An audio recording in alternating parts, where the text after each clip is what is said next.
Supportan niyo po. Ano na po ma-upload. Rich Falcon.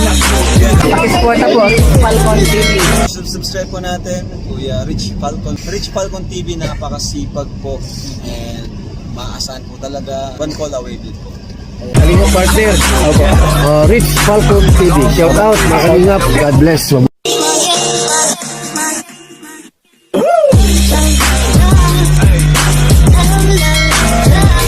Kuya Ruel, anong ginawa mo sa baboy mo? Sobrang laki ng baboy mo ah. Ano yun? Kailangan ko bang ilagay sa masikip na lugar yung mga baboy ko? Para lumaki sila? Kasi ito parang tingin ko, dahil tulog lang sila ng tulog, mabilis sila lumaki. Yung mga baboy ko kasi nagtatakbuhan pa yun dun, naglalaro pa. Maiwas yung ano, malapad yung nagagalaan. Kaya nga, gusto kong ilipat yung inahin doon sa loob. Tapos yung mga biik, ilipat ko doon sa pwesto ng inahin. Kasi ano hindi sila, parang tingin ko, ang dami ng kinain, hindi pa nalaki ng ganyan kagaya sa baboy mo. Grabe ang laki ng baboy mo, no? Pero pag Rex, yung babae ang mahisdol, yung magalaw. Ayan? Malikot. Oo. Pag nakahiga yung lalaki, Ginagalaw niya. Ano. Tignan mo yung lalaki, tulog ng tulog, no? Basta pagkakain, hindi pa nainom ng tubig, nakahiga na. Ganon. Tamad siya, no? Kaya mabilis lumaki. Hindi man po siya nanginig. Oo, hindi nga rin naimik eh. Ano ko nga kinukulit ko nga, ayaw naman umimik. Grabe, no? Yung babae ay, Parang kalahati lang yung baboy ko. yung babae po maluwag pang ano niya, balat niya. Kaya nga, yung lalaki, busog na busog. Mahaba pa. Pinapatayo ko nga, ayaw tumayo eh. Nahirapan po yung yung hulihan niya. Oo. Para mabigat yan. Mabigat na yung balakang niya. Tama-tama na siguro next month yan. Pwede mo na yan pakatay. Anong gagawin mo dyan? Bentang buo o katay? Kung ano. Hindi, maganda siguro kung medyo lumaki-laki pa, no? Para mas maganda-ganda ang presyo. Kasi ano pa lang sila ngayon 3 months pa lang O kung mga mga isang buwan pa. Gaganda pa yan ng isang buwan. October. October na lang. Mga October, ganda na yan. 4 na buwan sila simulang ano. Kasi kung kakatayin naman natin, wala man tayong mapapa-orderan. Baka mamaya pina-order natin, hindi pa tayo bayaran, di ba? Tangin lang. Kaya nga, di mas maganda, benta mo na ng buo. At least magamit mo kaagad yung pera. Gusto ninyong mag-business ng mag-buy and sell na kayo ng gulay, di bahala na. Kaya yung ano po pala, yung kilohan. Pwede po Ang kiluhan. O sige, pagka nagkapera tayo, yun na unahin natin. At least tapos na tayo dito sa tubig mo Tapos yung ano po, kariton. Para nag-requita sa sentro o tulak-tulak lang kami sa mga barangay. Ay, kariton gusto mo? Opo, kariton. Yung ano lang, yung kariton na ano? Kahoy? Yung po kung yung kaya ang bakal na magaan. Ano. Tubo. Ay, ang iniisip kasi natin doon, bike sana, di ba? Bike. Para ayun na pala pinaka-ano natin, yung isa sa mga, halos lahat naman nagawa na natin, Nagkaroon na kayo ng alaga, nagkaroon na kayo ng tubig, may bahay, may mga, rin naman na pananim. Ang kulang na lang pala natin, yung mga pinag-usapan natin noon, is yung bike mo. Yung, tawag doon, sidecar. Ay, hindi po marunong. Mag-sidecar? Sidecar. Sa single lang ko. Single lang ang kaya mo? Baliktad ako niyan, bata pa ako Baliktad ako, may... Ay, hindi mo na sinubukan, natakot ka? Ay po. O baka yung mga anak mo, kaya naman nila. Ayan pong mga babae po. Kaya nila mag-sidecar. Marunong pong sidecar. Malay natin, makaano tayo ng sidecar, at least yun, di ba? Kasi magkano ang bike? Kapag heavy duty kasi yung bike, medyo mahal Mahal po yun. Pero yung mga bike lang na parang BMX dyan, yung mababa lang. oo, alam ko meron lang nun ng mga 4,000 nun di ba? 4,000 lang yun. Tapos yung papagawa ka lang ng, so kung may sidecar tayo, kahit pa paano, medyo magiging madali na para sa inyong pagtitinda. Wala na ang gastos sa pamasahe. Hindi na makabala niya pag ano. 100. 100 ng 100. Papunta doon, 50. Depende sa dala. Ganon. Pero pag nag-uwi kami, 50 din babalik. Malayo rin kasi Malayo rin. Pinakita ko nga sa mga tao nung bumili tayo ng ng gamit. Nakita ng mga tao kung gaano kalayo yung minsan nilalakad nyo lang, sabi ko, kapag walang ano, 'di ba? Nilalakad mo lang. Walang pamasahe. Tahi.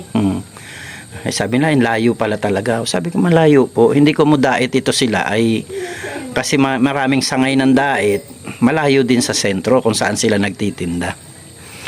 Kaya yun, ayan po, isa po sa mga pinapangarap natin na maibigay din kila Kuya Ruel ay bike na merong sidecar. Ayan, so kahit di naman na siguro yung heavy duty, pero as much as possible sana para dahil kakargahan nila ng mga mabibigat na paninda, ay maganda sana heavy duty. Kaya lang, kung di man aabutin, ay di doon tayo sa kaya ng budget, ano? Kaya lang po naman. Kaya ng budget. Tapos, yung paggawa ng, ng sidecar, yun ang pag-isipan natin na ano. Kasi kung yung bike naman ang lalagyan mo ng parang ano yun, lagayan sa likod, nakakaano din yun out of balance ka din doon. So, mas maganda pa rin yung tatlo ang gulong.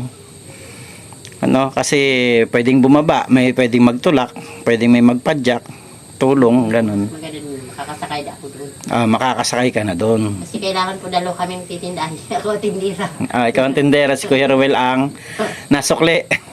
Ikaw nasukli. Ayan, si ate ang ang nagtitinda, tapos si Kuya Ruel nasukli. Tama rin yun. At least tandem kayo. Tandem, maganda rin yung tandem, di ba? Kasi pag marami ang customer, sibot din ako. Hindi lang po siya, kailangan po dalawa talaga. Oo, tapos lalo na kung marami na yung mga ano ninyo, pambentang saging, ano? Yung sana yung ano natin, tapos yung mga gulay ninyo, sana maging productive.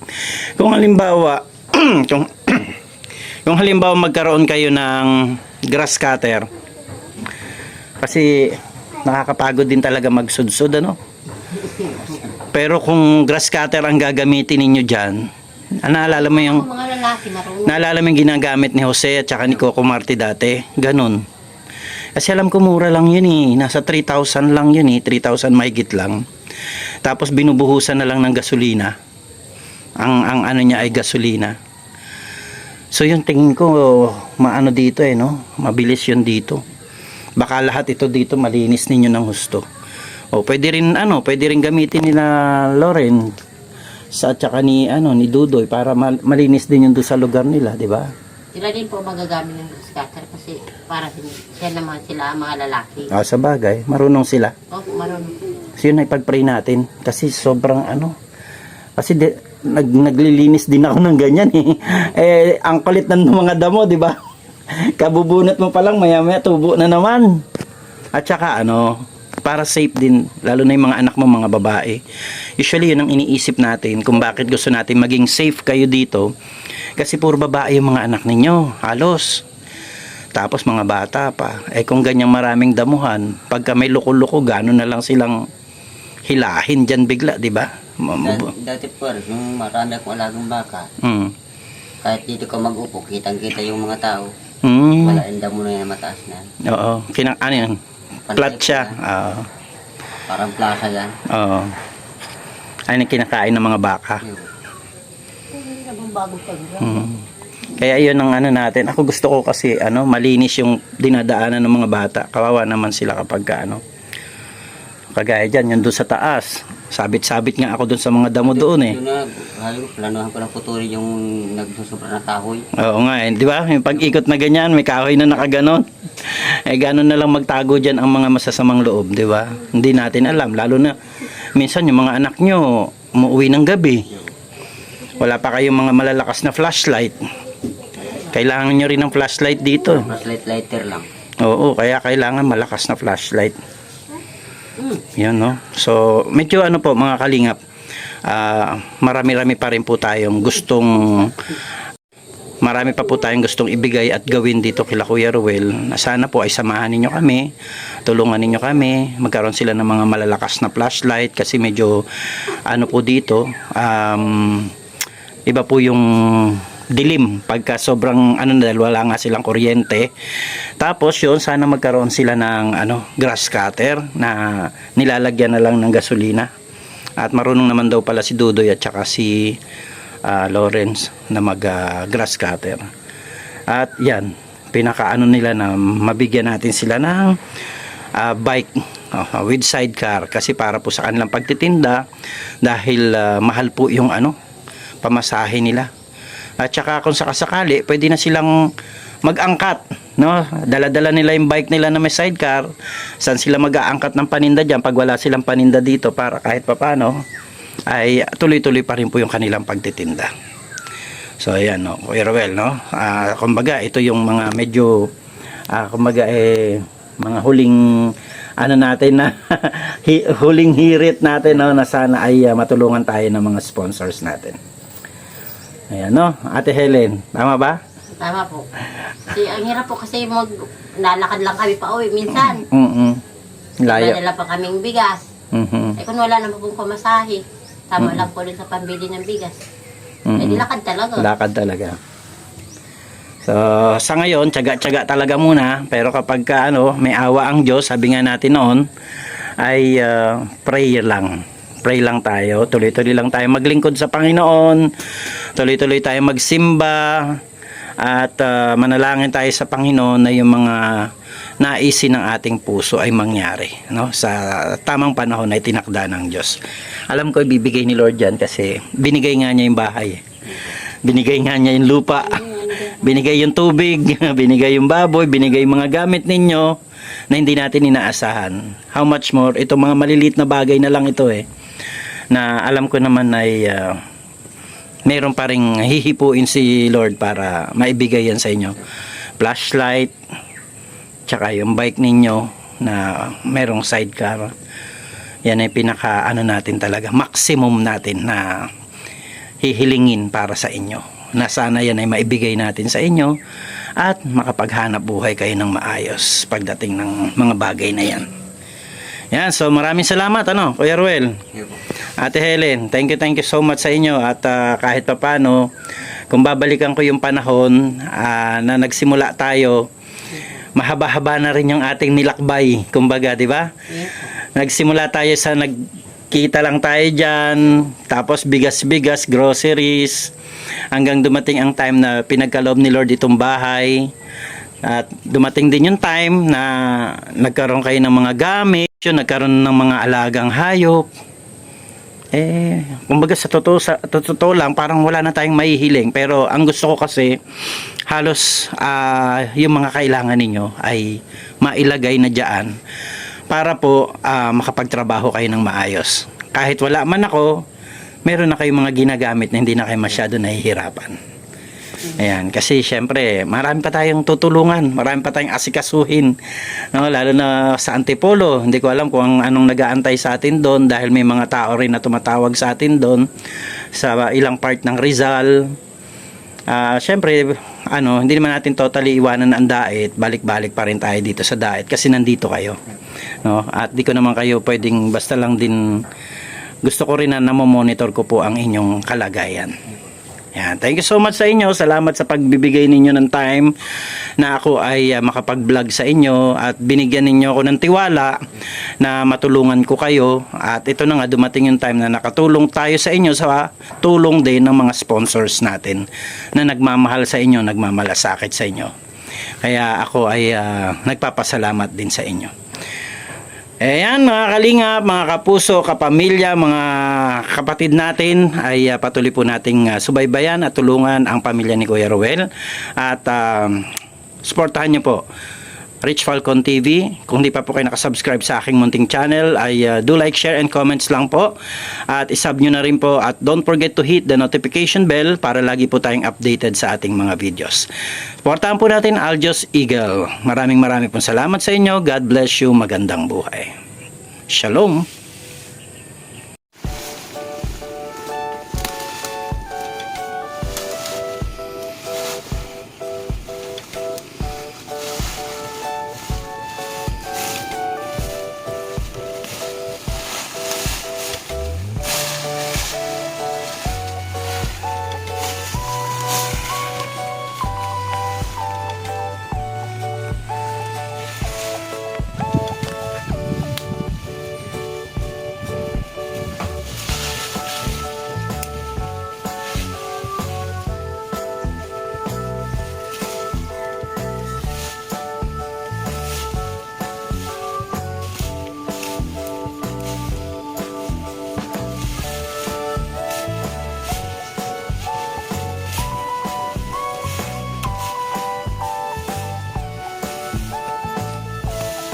guwantes. Mhm. Nakakasugat ay.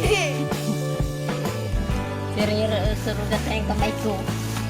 Kailangan magwantes. Kailangan ko pang guwantes kasi nagduduga. Sugat ako po. Oo. Wala na rin yata ang talim yung ano mo eh. Matalim pa man po siya kung hindi pa ako wala po. Wala kang guwantes. May guwantes ako, mabilis ako ah. Pantabas. Oh, Pantabas. Dapat yan pantabas ay. meron naman akong isa. Mm. Naglaw ako. Kakasugat ay.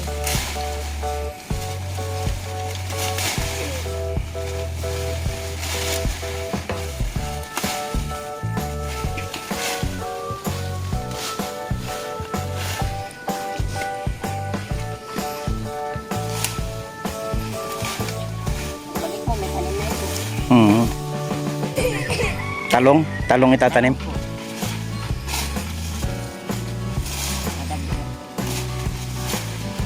Parang kulang yung kalaan.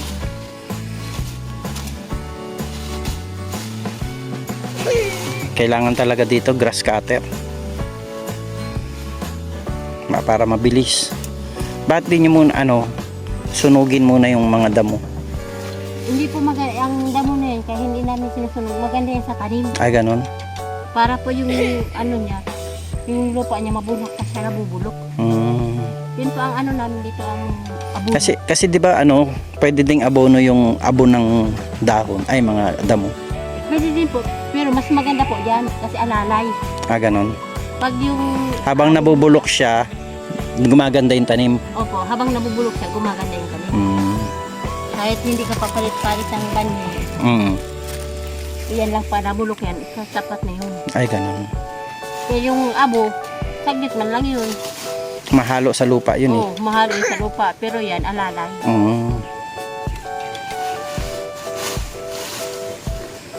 Kanya-kanya talagang paraan ng mga tao sa pagtatanim at paglilinis, ano? Ito po. Sa amin, hindi ako pinapasama si nanay.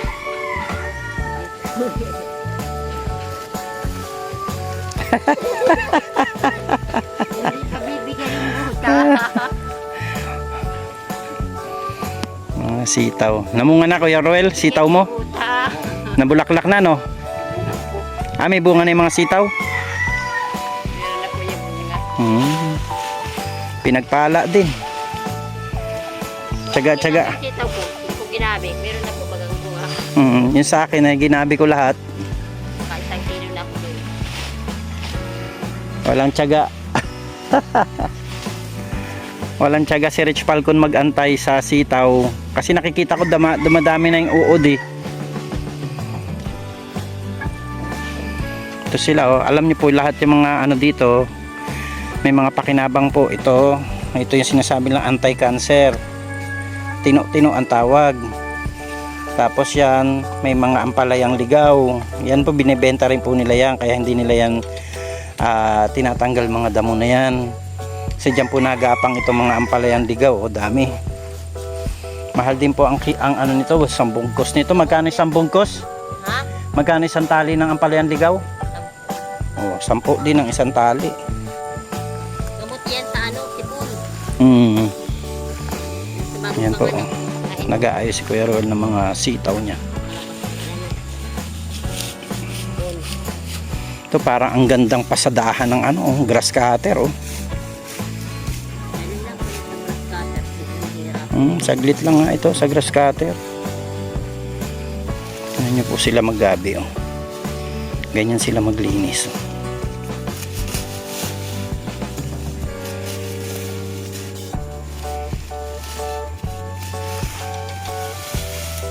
maganda yung magtinda araw-araw. Para mamimintin mo yung parabili. Kaya nga. Bilihan sa palengke. Kabisado mo. Masyado mo na. Sa ganitong walang araw-araw na pinag-iing kamay, ang hirap.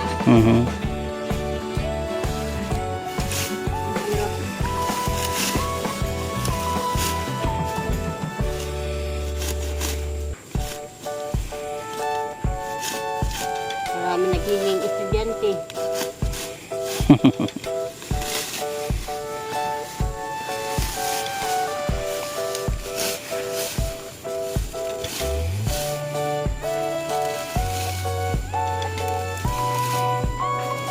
May kita ka nga ng mga viewers natin, wala kang guantes.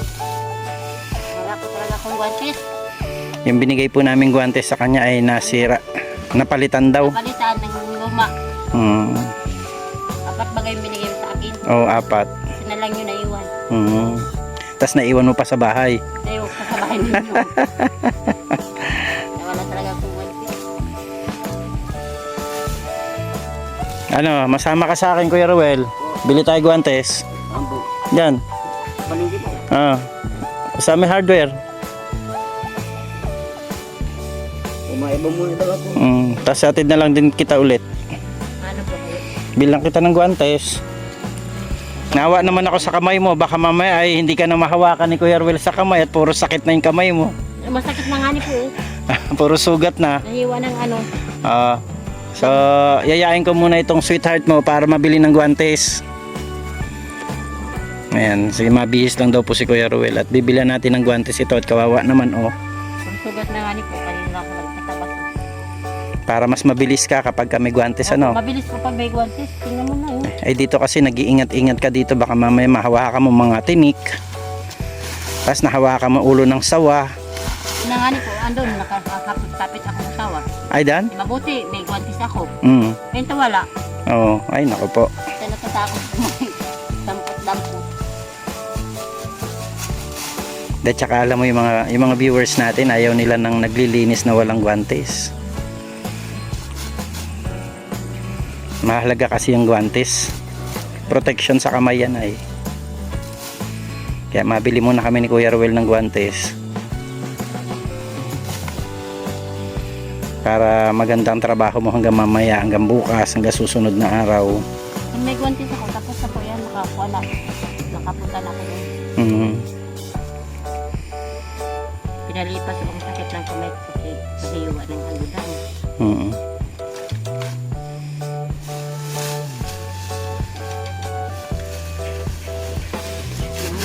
Magsipag, magsaga. Ito po yung nalinis ni Ate Helen oh. Malawak na din. Alam niyo po, medyo mahirap linisin itong ano na ito dahil mataas yung mga damo.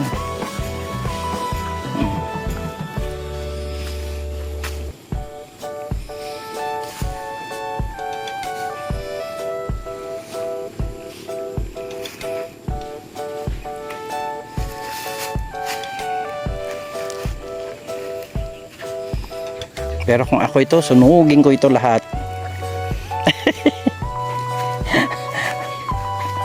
Para matanggal ang mga lamok sa paligid.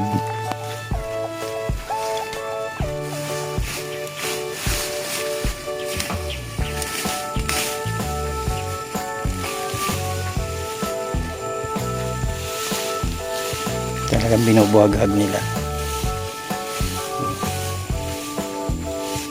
Tapos hayaan nila mabulok dyan. Pag natuyo po yan, matagal po yan bago tubuan. Tatlong buwan. Hindi naman mo naman siya uli, hindi siya nadikit sa lupa. Yung damo, nagtubong pa di bago. Kasi nga nabulok na ito. Oo.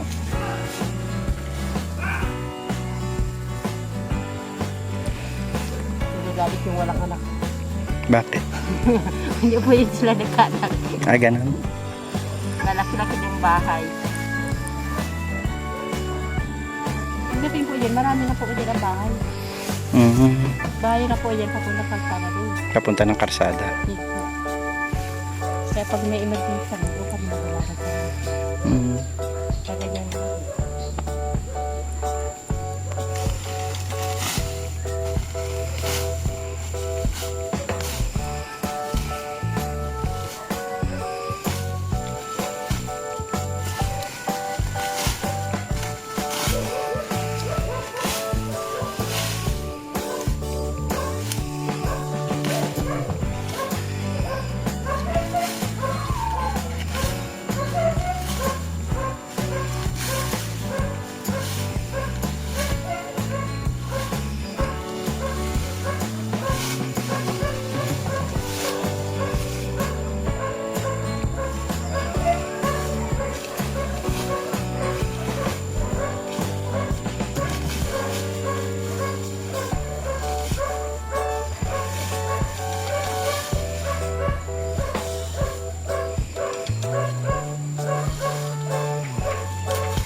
So ayan po mga kalingap, ang paraan ni Ate Helen sa paglilinis. Kaya bibila natin siya ng guantes para safe naman po yung kamay niya, hindi siya ma-damage. Matalim din po kasi yung mga damo.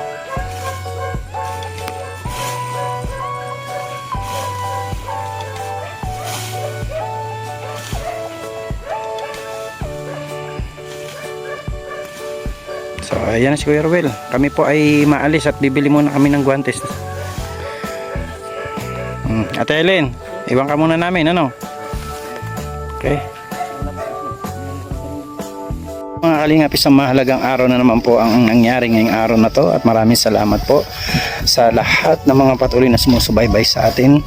At yun nga, nag-update po tayo para sa tubig, sa baboy at sa mga paglilinis po nila Kuya Ruel dito sa kanilang lugar, taniman. Kaya maraming salamat po, at ay patuloy niyo po kaming subaybayan at panoorin sa aming mga vlogs sa pamilya ni Kuya Ruel. God bless you po. Sa mga hindi pa po nakadikit sa ating munting channel, please do like, share, and comments lang po. Ayan, sub na rin po natin Rich Falcon TV, at supportahan po natin ang aking may bahay, Aljos Eagle. Ayan, Kuya Bal Santos Matubang, Ated na Vlogs, and Kalingap Up. God bless po, magandang buhay mga Kalingap. Shout out. Shalom.